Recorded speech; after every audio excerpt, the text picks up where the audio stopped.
So many unanswered questions driving us mad and making us crumble.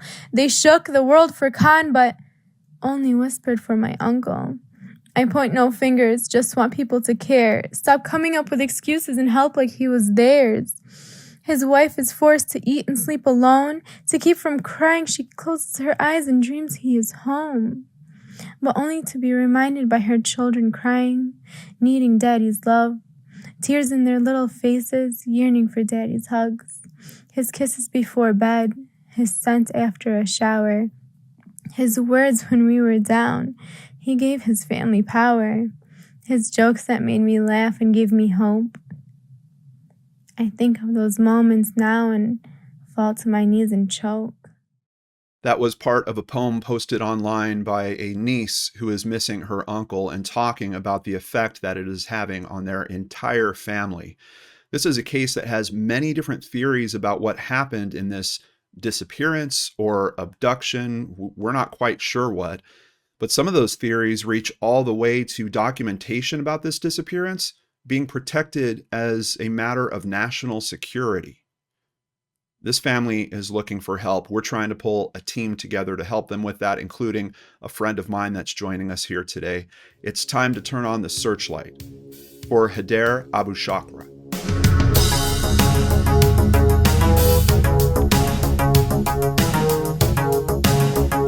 Welcome to Brain Scratch Searchlight. I'm John Lordan, and joining me today is Ed Dentzel from Unfound. How you doing, Ed?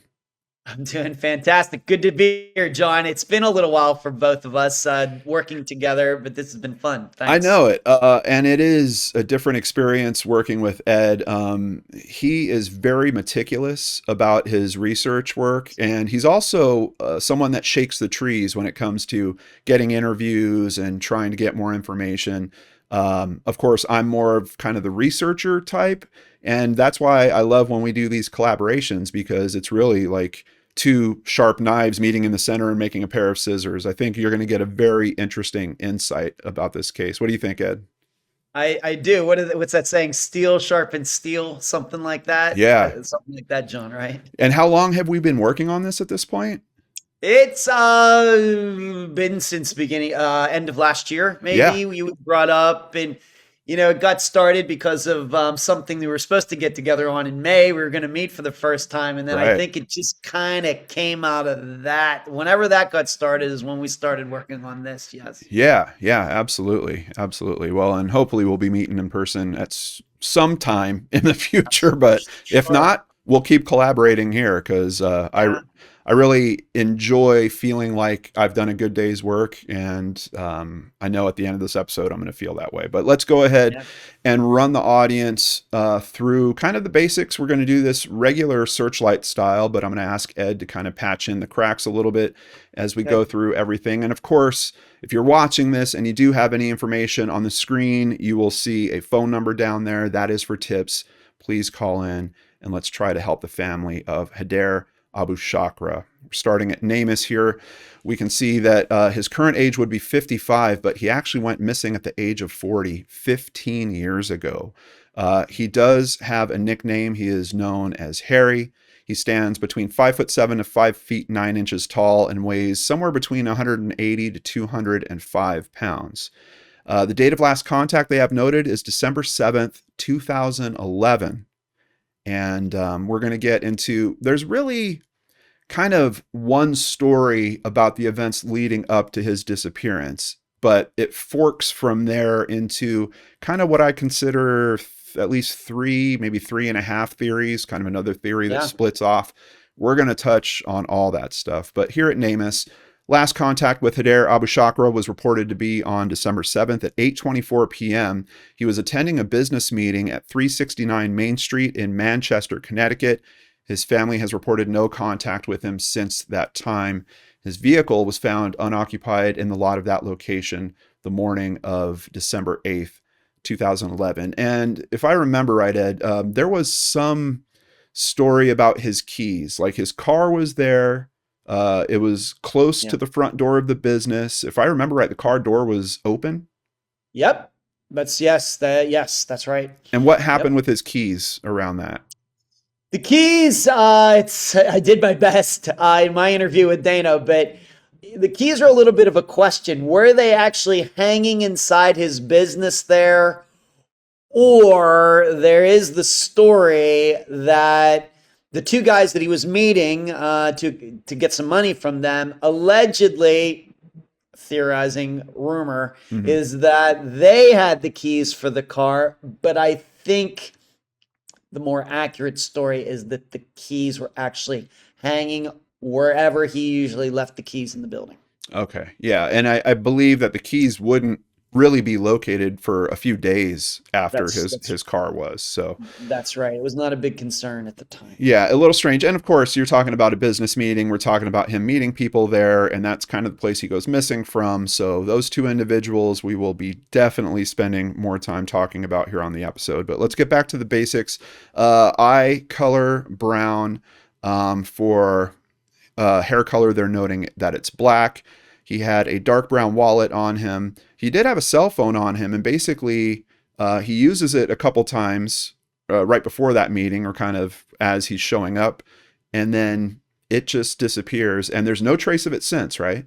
Nope. Okay. Nope. Yep, he did make these calls. Yes. Yeah. So he was wearing a gray suit with a red tie and a white dress shirt, black dress shoes, and a silver watch. And that is it. They're not noting his car here, obviously, because it was left at the scene. If I recall correctly, it was a Mercedes. That's right. And creepy enough, if you go back and do some Google Street Views back to like 2010 before he went missing, you can see that car parked at his business there. Oh, really? Yes. Let's go ahead and jump ahead. I do have some There street it is. views Yeah, here. that's his lot right there. Yeah. I mean, this is a thriving business at this time. This is 2008. Yes. That lot is loaded with used cars. As it jumps to 2011, and this is July, this is before the disappearance, but we can see something's happened. Mercedes, I think, right there on the left. I think that's it. Okay. That's his Mercedes right there. Yeah, that's it. Yeah, something has clearly happened with the business, because this is not a thriving used car dealership at this point. No, I think by this time he already had some money issues and some larceny charges. And by this point, certainly were already hanging over his head. Gotcha. All right. And this is taking place in Manchester, Connecticut. That is a town in Hartford County, and the town is part of the Capital Planning Region. As of the 2020 census, we're talking about a population of around 59,000 people there. So pretty large population. Little bit of a metro area, it looks like. Let's just take a quick little look around. Oh, we do have houses across the street. I remember a neighbor is part of that story. Do you want to share with us the neighbor? I did my best to, because we're getting to a story later about witnesses. But this story, that White House that's right across the street, I figured out who was living there and tried to contact these people. I think the one resident is deceased now, and the other one is very, very old. I tried to contact the daughter, I think, of them, and she never got back to me. Okay. Because once again, I think something later that we'll discuss. Yeah. Let's go ahead and continue over at the Charlie Project and start filling in some more of these details around the disappearance.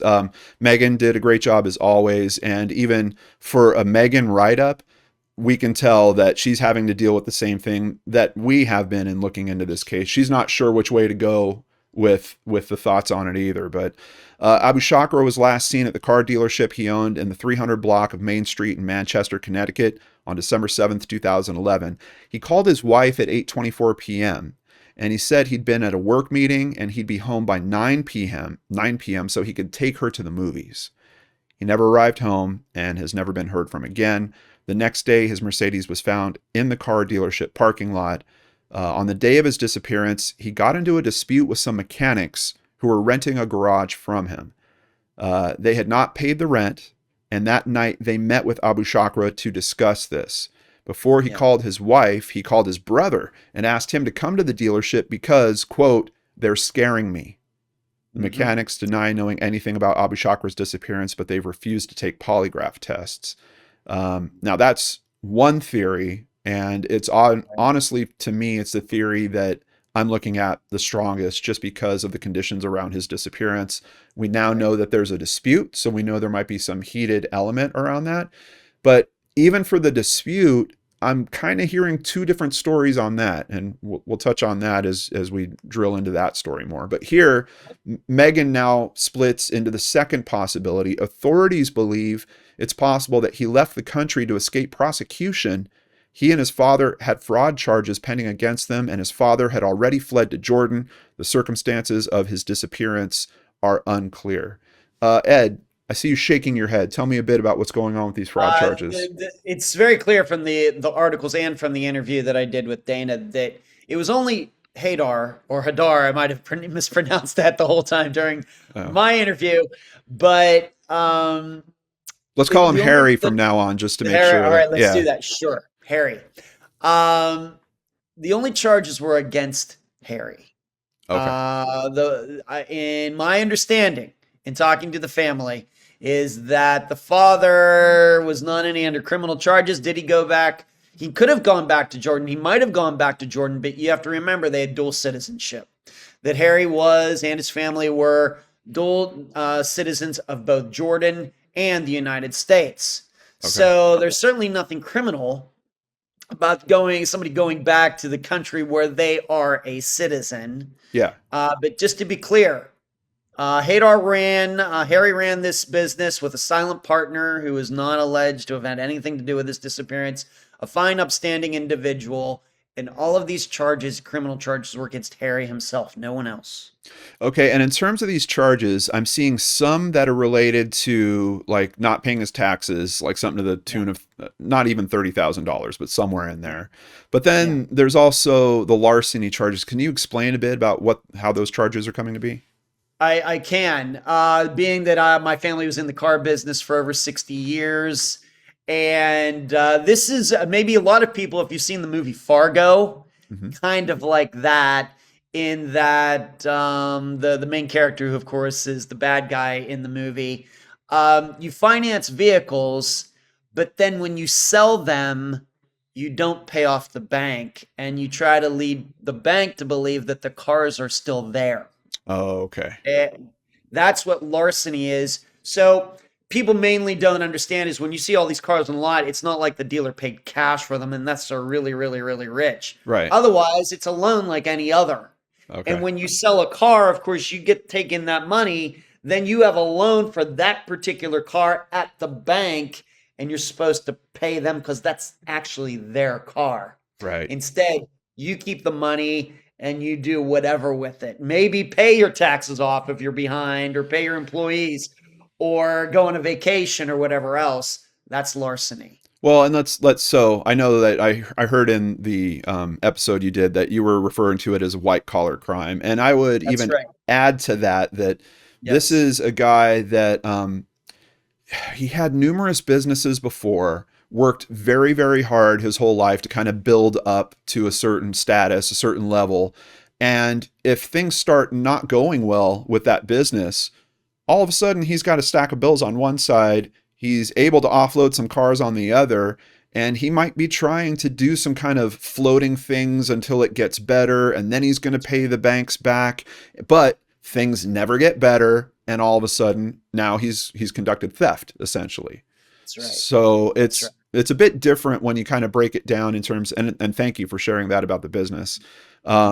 It's a side effect of a business imploding a bit or cratering, and maybe some bad decisions that he made along the way there. But this is a man that also had a lot of commitments, including a very large family. He was actually kind of famous even before this. He hit the news because of the birth of quadruplets, natural quadruplets, that he was the father of here at UConn Health. Quadruplets born at Health Center, first time in 12 years, and that was in April of 2010. Nada Jad delivered 2 healthy boys and 2 healthy girls March 23rd. Jad and husband Haidar Abushaqra live in Ellington with 2 other young children. So all of a sudden, this is a family of 6. Yeah. And again, the quadruplets were naturally occurring and spontaneous. This kind of kicked off a bunch of news coverage about him, which is where this screenshot comes from. But I think in terms of his disappearance, it also does kind of raise an interesting question about did his life get too big for him? Because just knowing the conditions of his life, I want to run away from it. What was Dana's take when you were speaking to her about him? Is that really at play here? Is that a possibility? No. Of course, you and I have been doing this for a while, John. And of course, how many times we heard, well, she wouldn't leave her kids or he wouldn't leave her kids. But we know parents do leave their kids and they do go off. And, I covered a disappearance. Mary Jane Van Gilder certainly did that many, many decades ago. Yeah. But for this particular one, there are no facts actually to dispute it. But I would say it's very unlikely. Yeah, and that he would run off, even being a dual citizen of the United States and Jordan. Well, and even for the 6 kids, he comes from a family of being one of 13. So that is that's a normal family structure for him. That's not necessarily going to scare him and shake him off like that. In terms of the business cratering, and I don't think he had the pizza places at this point. I know early on in his days he had pizza shops, but what was he doing to try to make ends meet at this time of his disappearance? Well, as we showed in the previous photos that you posted there, 1 year, all these cars there, and then a couple years later, no cars. And like I said, I think that was around the time the charges had already been brought against him. He ended up working for an actual dealership, an actual real new car dealership. And given his experience, he moved into a sales/management position. And that was actually his job at that point. And he was keeping that business and he was renting it out to the people that he was supposed to be meeting that evening. So that was really his job. He was still in the car business, but he wasn't running his own car business anymore. He's instead working for somebody else. Okay. And I mean, if those 2 pictures that we saw about the lot are going to tell any story, it's that he knows how to sell a car, because obviously it was full in one of those shots and completely empty in the next. So he knows how to move merchandise. Okay. Right. Let's continue with an article at NBC Connecticut around the time of his disappearance. This one posted December 9th, 2011. Ellington, father of 6, missing. Haidar Abushaqra called his wife and said he was coming home, but he never arrived. His oldest brother is worried. I want to appeal to every father, every mother, said Baker Abushaqra. Whoever knows where he is, please call the police. Police in Manchester have put out a missing persons flyer. His wife, Nada Jad, said that she last heard from him at 8:24 when he said he'd be home by 9 to take her to the movies. Instead, his Mercedes sat out front, the business that the family owns. He was there to attend a business meeting. We've been through it. We opened the trunk, everything, she said. Do we know if Baker is the brother that he spoke to? Because we know he had multiple brothers.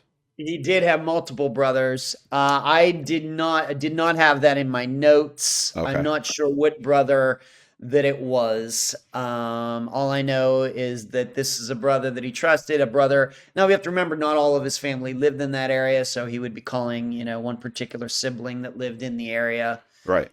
And there were 2 calls, but I don't think that this brother had anything to do with ever of any of Harry's businesses or anything. Okay.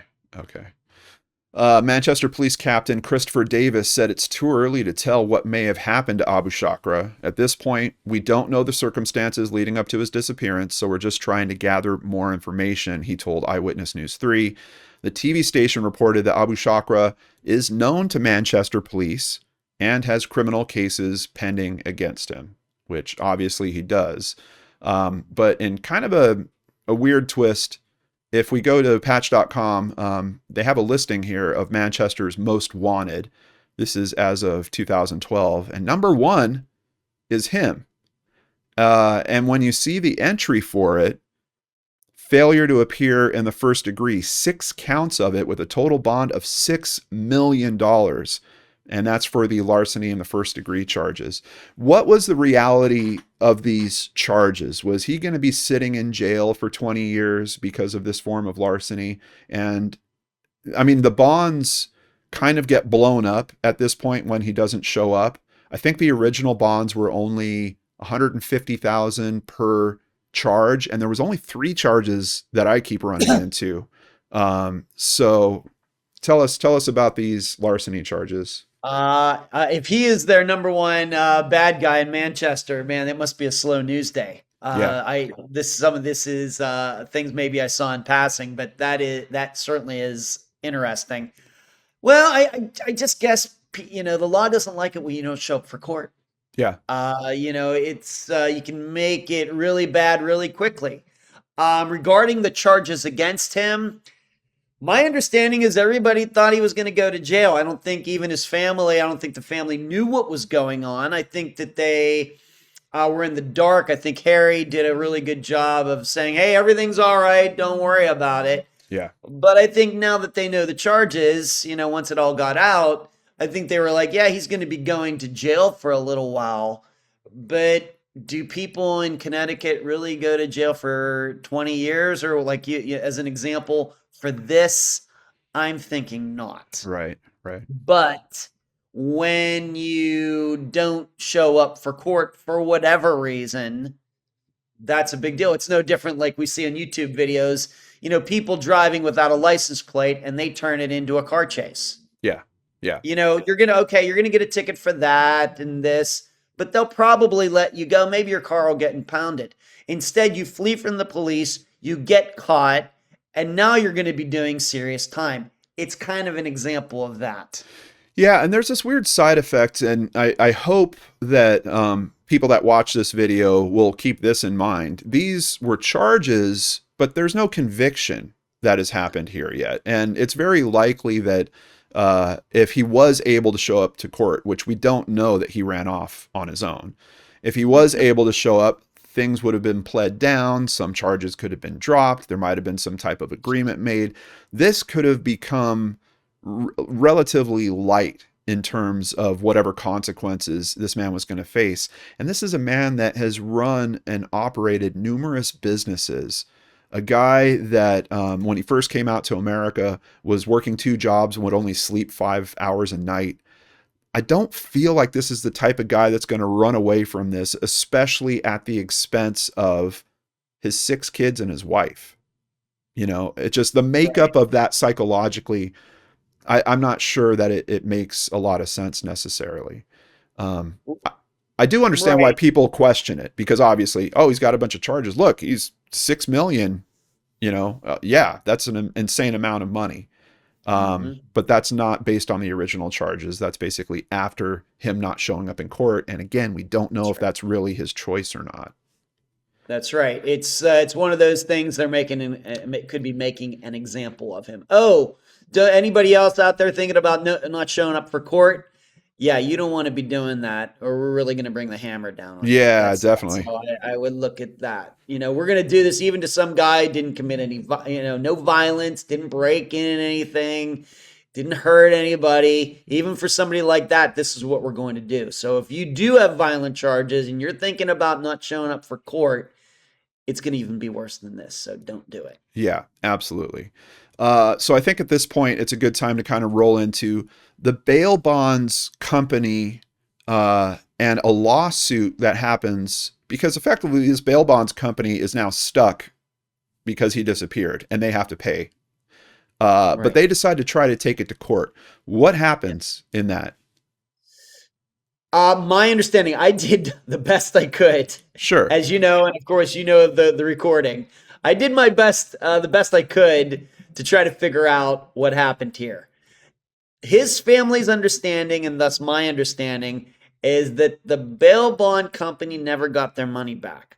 The way I understand it, and this is not, and everybody should know, I personally tried to reach both lawyers. The lawyer that represented the bail bond company back then, I also tried to reach the lawyer who represented Harry for the larceny. Neither of them would get back to me. I emailed them, called them, left messages, nothing. Yeah. But what the argument seems to me is that the bail bond company, and this is another theory that I think we'll eventually talk about, is that Harry did not leave on his own, like run back to Jordan or whatever else, and he wasn't murdered either. It's that the federal government had him in their custody for some reason. And so he couldn't show up for court. And I think the bail bond company was trying to argue we shouldn't have to pay for something that the federal government did. Had they not abducted the guys whose bond we covered, he would have shown up for court and we would have gotten our money back. Right. That's the argument I think that they were trying to make. I think you're close. And I did read through the briefs at Fine Law about it as well. And there's other analysis that people have done on that. I also took all those briefs and ran them through AI and was like, tell me what's going on here. And basically all of it is pointing to that same conclusion, that the bail bonds company and their attorney were presenting information to the court saying, this is pointing to him being in your guys' custody somewhere. And if he's in your custody, then we're free and clear of this. There is no bail bond in effect anymore. And that's the argument they were trying to use of getting out of having to pay. And I like I said, I think it was to the tune of $350,000 total or something that they were going to have to pay. Yeah. And for that type of business, like they're on that type of bail bond, they would have only collected like 35,000 from him, or maybe a little more. Now they're having to shell out 10 times that because he didn't show up. That could quickly put a company under. So what's interesting about that is the records that they tried to produce in court was an FBI file, basically a rap sheet of his. And there was a secondary record, which I think it was from NCIC, if I recall correctly, which was more about his criminal, not charges necessarily, but criminal potential. I mean, it's the database that all the police stations kind of reach into, right? Yes. So there's things in there that are not like, this isn't a conviction, this isn't founded. Like there might be helpful information for possibly pulling cases together on criminals later. So the judge, effectively, the lawyer tries to bring that stuff in and he says, this needs to be protected. And we need to seal this case, but you guys need to know about this because it's going to get our bail bonds company out of this loop. And the judge says, no, we can't admit that. After looking at the documents, we can't bring them in because it's a matter of national security, basically. Like using this type of documentation is in breach, and that's held up effectively. Yes. So to this day. Then there's this other weird twist around this where, and this, I saw another article that mentioned this, but unfortunately I couldn't find it for today. The only thing I have is the Web Sleuth's kind of repost on this. But it was friendly advice, but scary. Manchester attorney Ryan Barry was warned by a judge that he ought to be worried for his personal safety. These people play for keeps, the jurist warned. You have a family. The judge wasn't specific about what he meant by these people. It was in the context of Barry's research into the mystery shrouded disappearance of Haidar Abushaqra.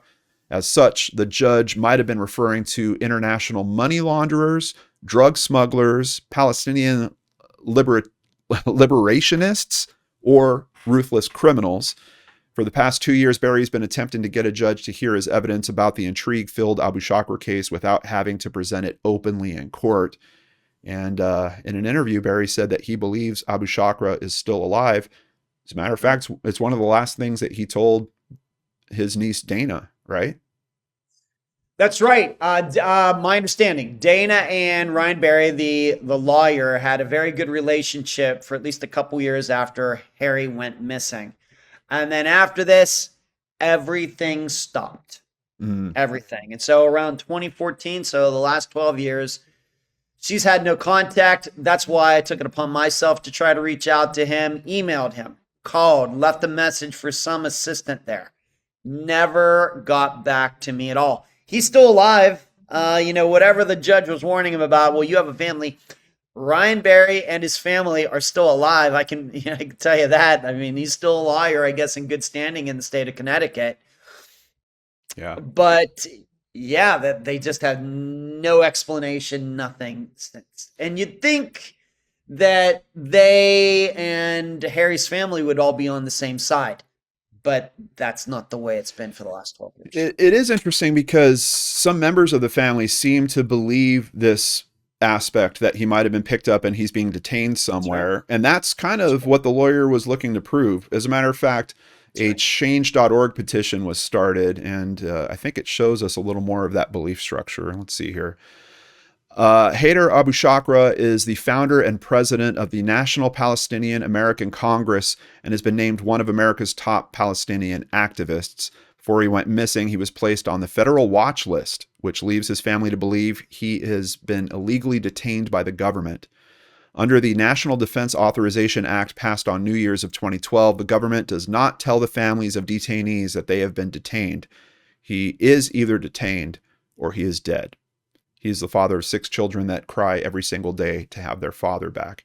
And I know you kind of pressed around with Dana on this. We don't know where that theory started, if it started within the family and then the lawyer picked it up, or if the lawyer started it and then the family picked it up.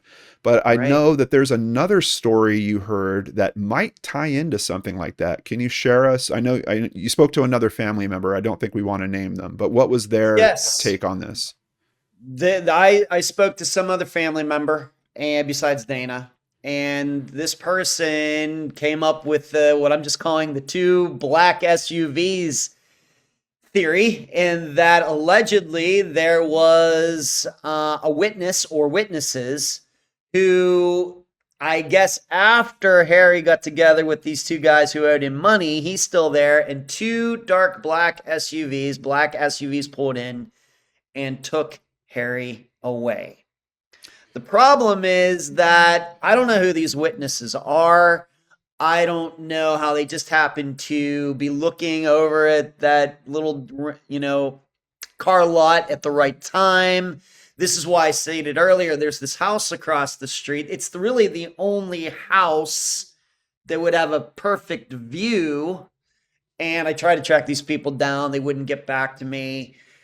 So this is kind of then feeds into this idea, he was there, he was allegedly on a watch list, and after these 2 guys were there meeting him, that these 2 SUVs just swooped in and took him away. Okay. All right. Now, the thing is, being part of a group like this, a group supporting Palestine, is that going to be enough to get you on a watch list?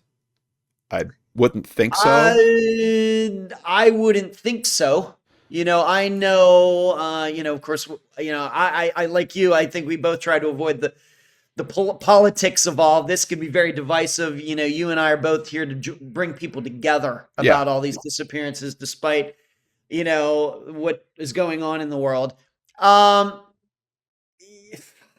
It seems unlikely to me. That's all I really can say, is that it seems unlikely. He started this, and by the way, it should be stated that it wasn't like Harry started this the year before he went missing. He started this back in the 1990s. Right.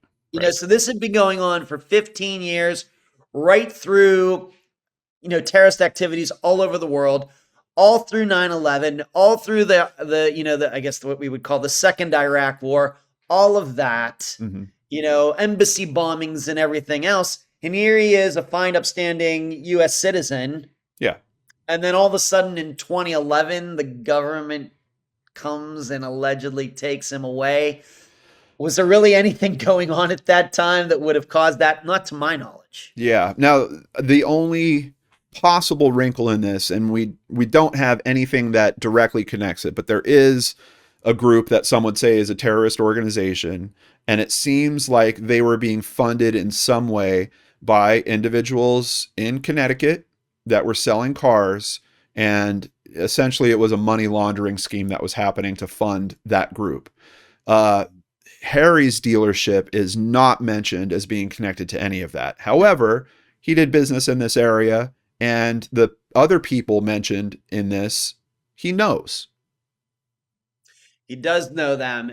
But what Dana, and once again, I don't think this came out in the interview, but this didn't happen until a couple years later. It was public, it was news. It didn't happen in 2011. It happened a couple years later, where some they're American citizens with Middle Eastern ancestry, and the federal government came in and seized their stuff, saying that they might be part of some, like you say, money laundering operation. As far as Dana knows, none of these people ever went to jail for anything. And Right. it might have just have been one of those civil forfeiture things where the government comes in and takes your money, but you're allowed to carry on. It could have just been something like that, which of course I have a big problem with that. Yeah. But though I don't think any of those people even went to jail, but it also should be noted, as she stated, and me not being Muslim, I wouldn't necessarily overtly understand this, but this was kind of a Sunni Shiite thing. Mm.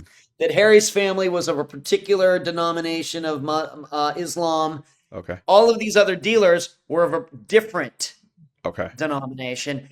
And they, although they were friends, they really don't have each other's backs Okay. because of this. So it just seems unlikely to me that he would be dealing with them and they were all together, because I just don't think they really mixed because of different denominations of the religion. Yeah. So trying to button up this possibility that he was removed by the government in some way, and I guess we would have to assume has been detained somewhere for 15 years, which, I mean, honestly, to me, even if you believe that the government is going to do something like that, which, hey guys, like, you know, I live in Minnesota. I saw what's happened over the past year. Like, I can believe that that's a possibility. Right. The possibility that someone would be released 15 years later or 20 years later or something like that, I don't know that that's a real thing. So it's curious that you have this lawyer saying, and especially telling Dana, I know he's alive. I know he's alive. But there's one other person that could potentially talk to us, and that would be the Bail Bondsman, because he was part of that argument. He obviously knew what the lawyer was going for. Right. Did you reach out to him? I did. And I got the call recorded, and I sent it to you. Okay. We did not play it on my episode. I wanted to give it to you so you could play it on yours. And I recorded it. It was, how long is it? It's been a couple months now. How long is it? 30 seconds or something? Or? It wasn't a long call. I actually even cut it down a little bit. It was a couple minutes in total, but okay. Let's run just a little clip of it here together and share with the audience how that went. I'm a podcaster. You can find me out there. I've been doing this for about 10 years. And what do you hope to accomplish? Finding Haidar? Yeah, that's what I do. I've been a little bit successful, not overtly successful, but a little bit. Yeah, that's what we're trying to do. All right. Hold on one second. Haidar, do you want to talk to them? No, I'm just kidding. Listen, just joking with you. I'm going to call you back at this number in about a half hour. Is that okay? Yeah, you can call me back. I just want to warn you, anything that's said is going to be recorded. I'm in two-party state of Florida, so I have to let you know that. It will be recorded. All right, that's fine with me. I'll call you back shortly. Okay? All right. Bye-bye. Bye-bye. Well, first, you know, cracking a joke about a guy that's been missing for 15 years, and he's got 6 kids that don't have their father. There are no words. Yeah. There are no words, John. But it did sound like he was going to call you back. How did that go? He did not call me back. Okay. That was, I don't know what the date on that was off the top of my head. It was at least a couple months ago. He did not call me back. Yeah. Unbelievable. Right. So now I want to lean in a little bit to the theory that has my attention. And honestly, even from the start, it's the one that I was most focused on. It's the 2 mechanics, but there's another potential split or 2 that can happen off that story. Let's start with a review about Family Auto of Manchester. This is a review that you could find on Google, still happens to be there. It's a 1-star review. They are so horrible. The owner's name is Harry, and he's a nasty man who likes young girls. He tries to push up on you. These people's cars are not in good shape, and they have a lot of open cases with the Department of Motor Vehicles. When things go wrong with the car, they don't want to fix it or make it seem like it was something the customer did. Stay away from this place. They are very horrible. They also have no morals or respect for people, especially women. Now, I'm not sharing that just trying to throw some weird angle into this, but I want to be clear that it's a used car lot. And occasionally you're going to have people that leave with products that they're not happy with. And Could someone be upset about that if they're dropping a significant amount of money? Yes, absolutely. So I'm just trying to stay open to the possibility that it could be tied to the car lot. He was going there for a meeting. If someone was trying to wait for him or trying to keep an eye on that place or something along those lines, all of a sudden they see his car there. They know that he's there. There could be some opportunity for it to be that type of crime in terms of an abduction. Happens. Yeah. Now there's other information I did run into, interestingly, at it's a blog about exploring abandoned locations in New England. And I don't think they even knew the importance of this lot, even though this was written 4 years after his disappearance. But that is Harry's car lot. Their giant billboards decorate our highways. Most car dealerships today are family-run, seemingly age-old dynasties. They're empires ruling over the world of used cars with an iron fist. But what happens when these empires inevitably crumble? What I'm most curious about is in terms of crime scene photos, like this is the best that we've got are these photos of the location. And there are some interesting things, like basically everything was left at this place. It's like the people walked out and they just left everything in place there. We can see some of the side yard here, and they actually do get up to the windows. I mean, everything has just been left behind there. So even running down this theory about the mechanics, and maybe the mechanics had something to do with it or something like that, I'm just interested in this aspect about like, why is there still paperwork that's available? The vending machines are still in there. Like, couldn't these guys have like sold some of this stuff if they were really, hard pressed for cash and stuff like that? I don't know, but it's hard to say. Don't know. It's a little hard to understand because usually, like with the vending machines and everything, those are usually owned by somebody else. Mm-hmm. And they're paying a dealership or wherever you see vending machines anywhere, they're paying that owner of that business to have their machines there. And of course, the owner gets like a cut of whatever money is put into the machine. That the bubblegum machines and whatever are still there. Yeah. Did Harry own those things too? I don't know. Yeah. Well, this is from the time period in between, because basically nothing happens with this building for a number of years. Yes. And then we get to where like the city is even writing well, not the city, but Hartford in particular, this publication is writing articles about, hey, there's these properties that aren't, clearing the snow on their walkways, and they're being fined by the city over and over. And Harry's property is being tagged for that over and over and over. And it gets to this point where basically they put the property up for auction. An East Hartford man who bought a blighted former used car dealership at a tax sale already has spruced up the property. It looked so ugly to me, Jim Lee said. I had to make it look better. He will not legally own the building at Main and Strand Streets until the current owner, Haidar Abushaqra, has been given time to reclaim it. That appears to be a remote possibility, however. Abushaqra, a fugitive from justice, has been missing since 2012 when he skipped bail on criminal charges in Manchester Superior Court related to what police say were fraudulent vehicle sales. How did this all of a sudden become the narrative for his disappearance? Well, I have my own insights into that. I don't know if they're backed up by any facts. But once again, I think it's, I think when people are reporting on a disappearance and they don't understand disappearances like you and I do, John, all they see is this guy was going to be going to court. He went missing. He must have fled. Yeah. It's no different than maybe I've covered some disappearances where it's just women are going to be testifying and then they go missing, before they're supposed to show up in court, and everybody thinks, well, they must have been murdered by somebody. Well, that's not very likely. And so for this, I think it's just a very easy to understand narrative, but that doesn't mean it's true. Yeah, absolutely. So we do get into the information, and obviously, the family is trying to make sense out of all this. They make a Facebook page fairly quickly. And one of the other thoughts here, because they do have one family member, Haidar's brother, who's actually saying, I spoke to him that day and he said he was nervous about meeting with these guys.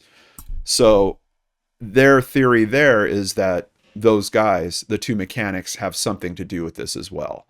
And I should jump in for a second. We just need to understand that the two calls, Harry made two calls. One first was in Arabic and saying that the understanding was that he was already there at the dealership and they were there.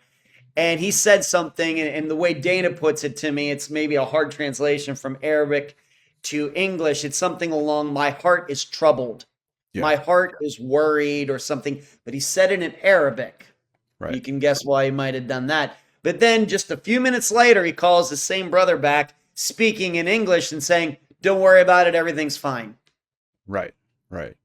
Which, I mean, you have to wonder, that could have been made under duress. But yeah. Right. But if they didn't understand what he said on the first call, like, why would you force him to call back and, tell your brother everything's fine? Mm-hmm. I don't know. So this is another article from the Hartford Courant, but is it Courant? I don't know. Do you know? I have no idea. I don't know. But basically, I couldn't find the original posting for this. This is a repost on Facebook. It mentions he came to the U.S. from Jordan as a teenager. He settled first in New Jersey, worked 2 jobs, getting no more than 5 hours of sleep each day. After he moved to Connecticut, he ran a Domino's pizza franchise before opening Family Auto. And he was doing well until business declined. And he tried to keep the business alive. He took out a bunch of loans and he fell into debt. Now, there is a detective that's sharing information in this article, and that's why I wanted to go through it, because the point of view at the detective at this time, which is fairly early on, is those two guys. It's the two mechanics that they're looking at very strongly. That night at Family Auto, Abushaqra met with a man who wanted to seal a legal deal to use the garage. The man, whom police would not identify, was among many street mechanics who used the bays at Family Auto to work on their own vehicles, other people's cars, and Abushaqra's cars, all illegally, since the business did not have permits from the State Department of Motor Vehicles. The mechanics and Abushaqra had an informal arrangement involving cash and bartering. The man who met with Abushaqra on December 7th, however, wanted bona fide assurance that he could work in the bays without interference. He told police he didn't want to be kicked to the curb. So Haidar could have had his brother and another man join him at the dealership, but according to the brother, Haidar called him before the meeting and told him that everything was all right and he didn't have to come. Abushaqra and the man that he met filled out a lease form, but didn't sign it. The man told police that he gave Abushaqra $7,500 in cash to launch the lease, but he couldn't produce a receipt or any proof of the transaction. Right. Police wanted to speak with the man again to clarify his initial statement and give him a polygraph test, but he lawyered up and refused. The man's attorney, Frank Canance, said that his clients don't give statements directly to the police, nor do they undergo lie detector tests. He said that his client has nothing to do with Mr. Abushaqra's disappearance. And with their business for the night done, the man asked for a ride back to his workplace in Hartford, but Abushaqra said that he was waiting for someone that he would not identify. Already, problems are all over this story for me. I mean, an amount of money like that being exchanged, you're trying to sign a contract, but the contract doesn't get signed. You've got no receipt for that amount of money that you gave, but you're trying to do this all on the up and up so that you can make sure that you keep the none of this is really making sense. But then even this one, because we know that he spoke to his wife and he's like, I'm going to come home and we're going to go to the movies. And now the story this guy is saying is like, oh, well, yeah, we met with him and we know that meeting is somewhere around 8:30, but he was going to stay behind because he said he was meeting with someone else. I don't know. I don't know. Yeah, it doesn't add up. Yeah. I don't think that, I guess what we're saying is the facts don't match the story. Yeah. That's what I would say. The facts don't match the story. Well, in a way, the story doesn't match the story, right? No. Like, I'm not giving someone $7,500 and like, okay, our deal's done. Oh, I don't need a receipt. No, you don't need to sign that agreement. Like, are you kidding me? It's not logical. They also point out here, several days before, Abushaqra had acquired 2 uncirculated Connecticut license plates, but police don't know how he intended to use them. So I guess you could put a little check mark potentially and like, oh, is he trying to use those for, hiding his escape in a different vehicle of some kind? Maybe. But we also know that he's in the business of cars. Is there something around that? I don't know. The man left the dealership getting a ride back to Hartford from a friend, and videotape at the man's Hartford workplace showed him there several hours after the meeting. The way that's written is telling me that there's a bit of a time gap there. We don't know how big it is, but yes, police were obviously looking to check his story, and he gets back to his workplace, but it's several hours after he met with Harry. Yep. Police searched the dealership and surrounding area that day and found no evidence of a crime or even a struggle. On December 12th, they brought in cadaver-sniffing dogs. Again, no evidence of foul play was found. So it's weird because the investigation so clearly is tracking the story of these guys at this time. And even about not having any sign of a struggle or something like that, if there was any forethought into planning, because these guys are using this place, they supposedly want to work out some deal with him. They might have had the thought of like, hey, let's lay down some plastic. I don't know. I guess which catches my eye, they, as it's stated there, what they're doing is illegal. I don't know if we want to get crazy about the illegality of them not having a license and all these other things, but they're going to sign a contract and sign on something that they know is illegal. Right.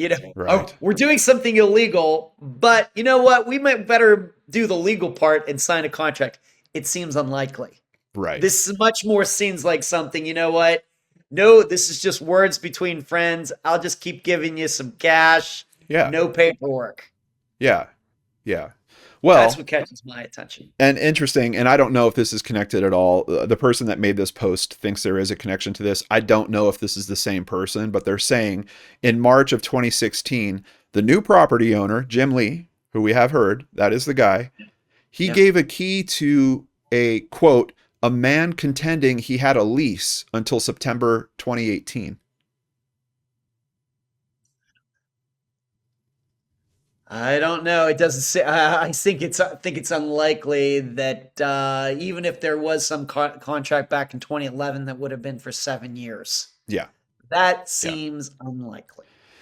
So, along the investigation around this stuff, at some point, Ed sent me an email, and he said, "We've identified the 2 mechanics, and they've been previously named. They've been named on the episode that's already been dropped, and they've been named in the media for an unbelievable interaction that they have with each other. It's literally unbelievable. Starting here at NBC Connecticut, Hartford Fire Department terminates firefighter shot in alleged drug deal. Firefighter Jimmy No spent 6 years employed as a Hartford firefighter. According to court documents, his alleged shooter, Jesus Perez, told Connecticut State Police that it was a botched drug deal to help pay off Perez's debts that led to No's shooting. No was off duty at the time, and he was hit 4 to 5 times in the face and back by a barrage of bullets.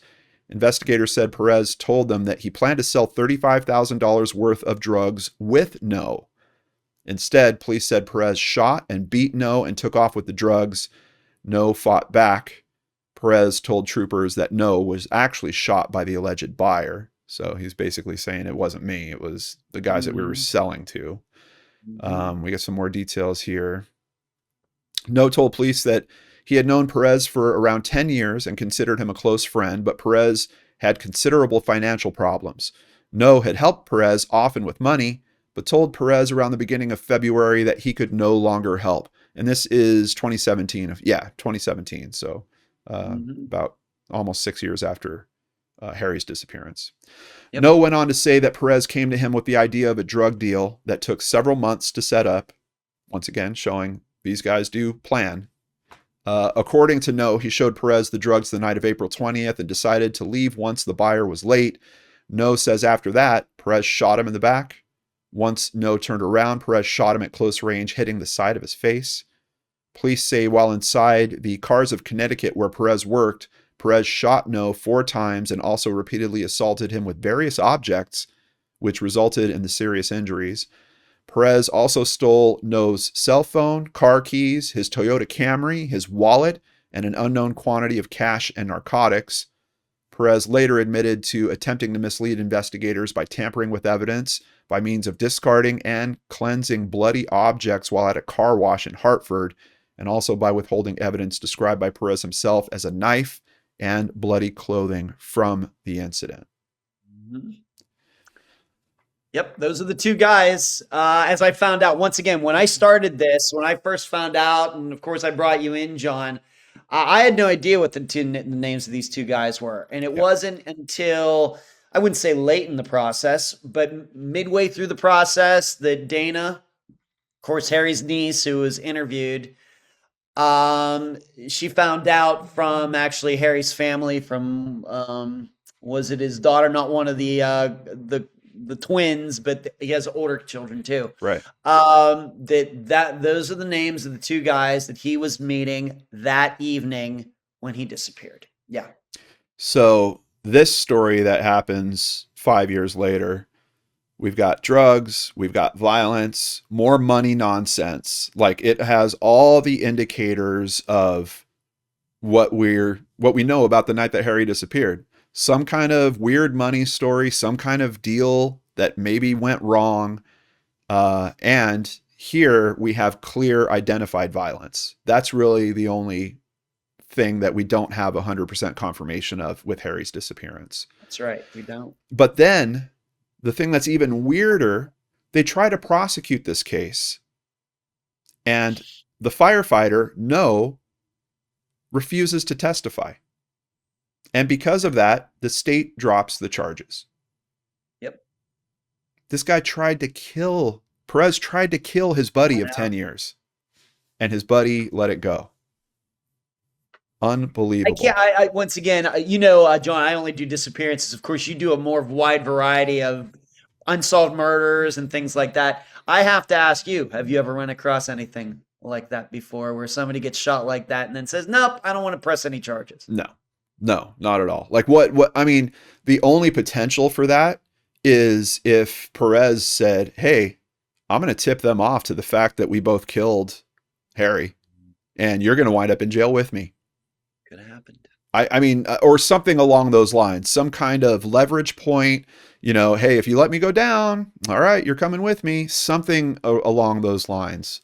Yeah. And this is an image of Dana here. So all said, what theory is standing out to you, Ed? What do you think's going on with this case? There's not much doubt in my mind that this was some sort of business deal gone wrong. I would even admit that, we start thinking about government entities seizing people and everything. That's way above my pay grade. And I usually reject those ideas. I'm not saying it's never happened in U.S. history. Yeah. But I try to, I like to be right about my predictions for disappearances. When they're solved, I like to be right.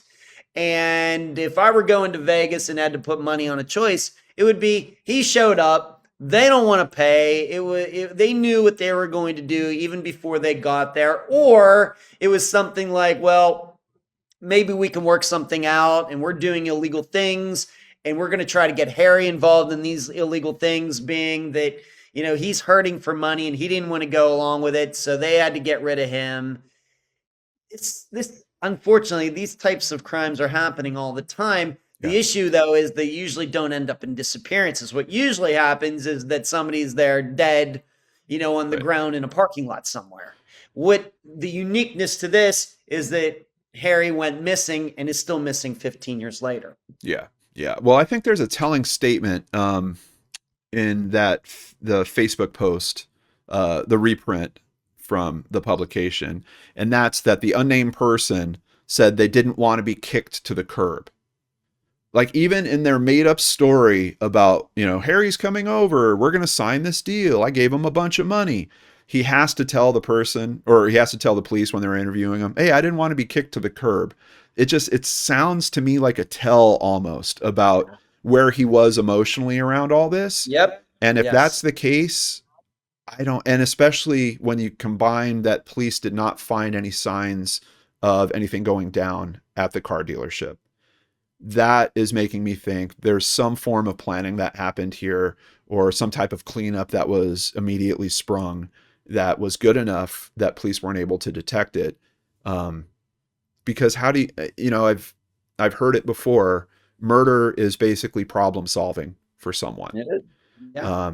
But then you've got this other X factor in this case about this attorney that is just convinced he's alive.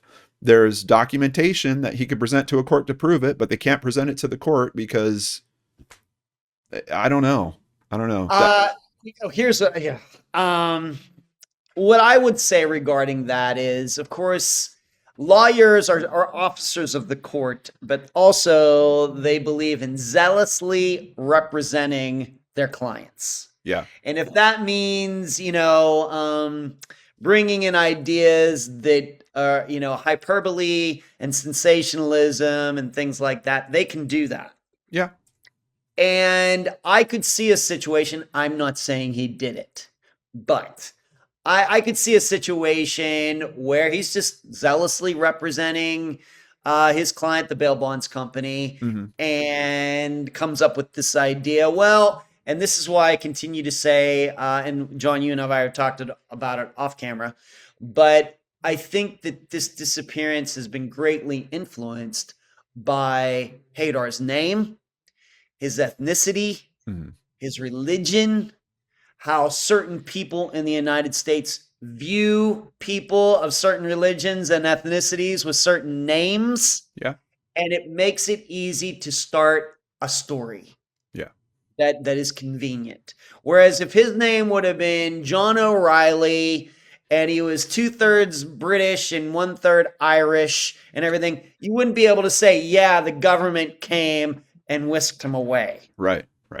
Yeah. Well, and that's why I wanted to spend so much time like understanding the charges as we know them, and just trying to put the picture together of like, is this really someone that's going to be profiled by the government to be abducted and taken away from their family and held somewhere for 15 years? Like, it just, I'm not seeing it based on the information that we have, unless there's something in his file that is just so outside the realm of what we know publicly about this case.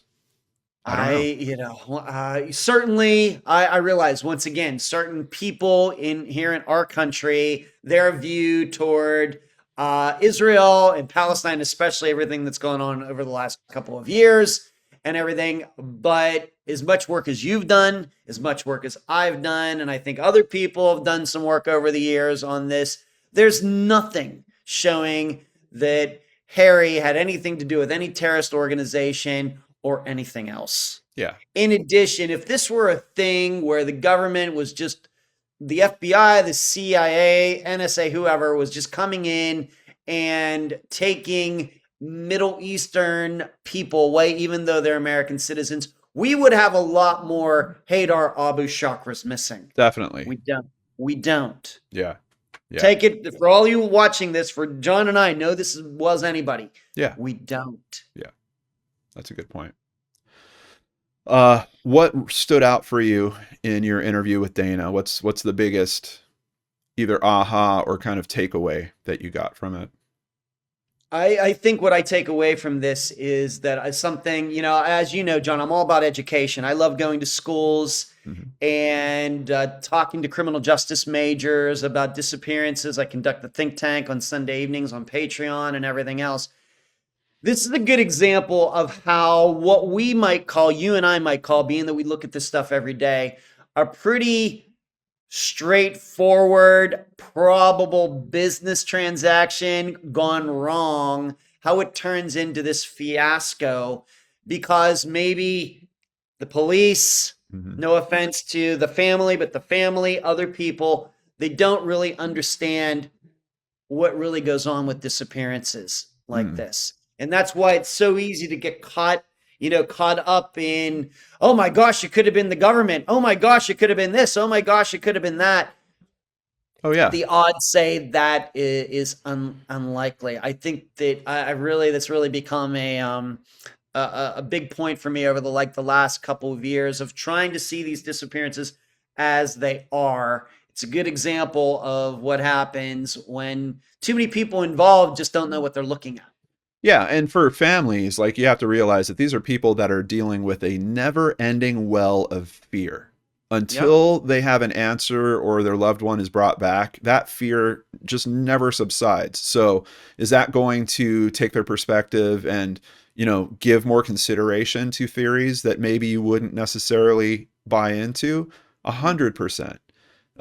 So yeah, my gut's leaning the same way.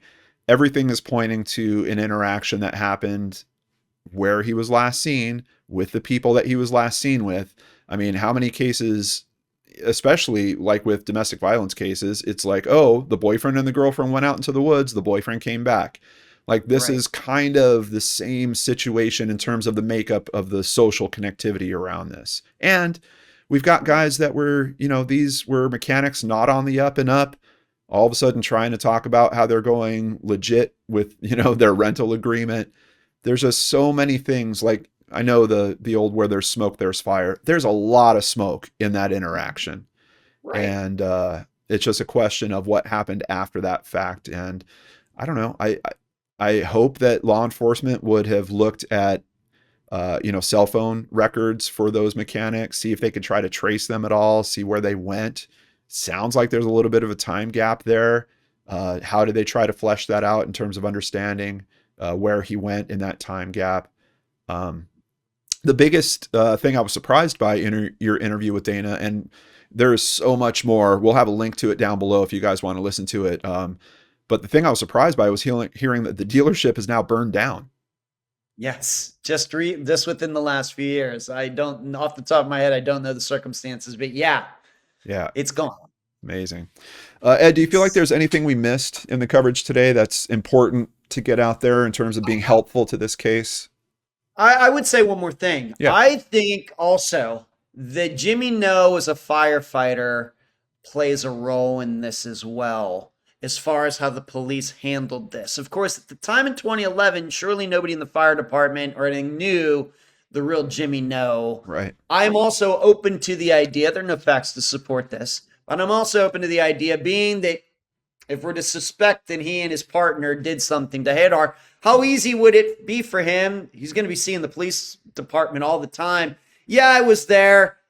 He starts throwing out the story about, Haidar. And of course, Haidar's already maybe jumped bail at that point. Yeah. It's very easy for the police. Oh, he's a fellow, government servant, firefighter. We're in the police. We work a lot together. There's every reason to trust this guy. He wouldn't hurt anybody. Yeah. So he starts saying, yeah, we left and man, Haidar seemed nervous about something. He was going to be meeting somebody else. Very easy to get that into, the circulation among the investigators. And that's all it would take, especially if at the time Jimmy No was trusted. Yeah, that's something to consider. I'm so glad you brought that up because I missed that, but you're right. Doing the math of when that occurred, he either was a firefighter. Yeah, he was a firefighter for at least a few months, if not a year at that point. Yeah. What's he doing hanging out with a mechanic at a illegal shop? And we also have to remember something we haven't talked about. There was a police officer's brother who was involved at one time at that address as well. Yeah, check out Ed's episode to hear much more detail on that. Yeah, definitely.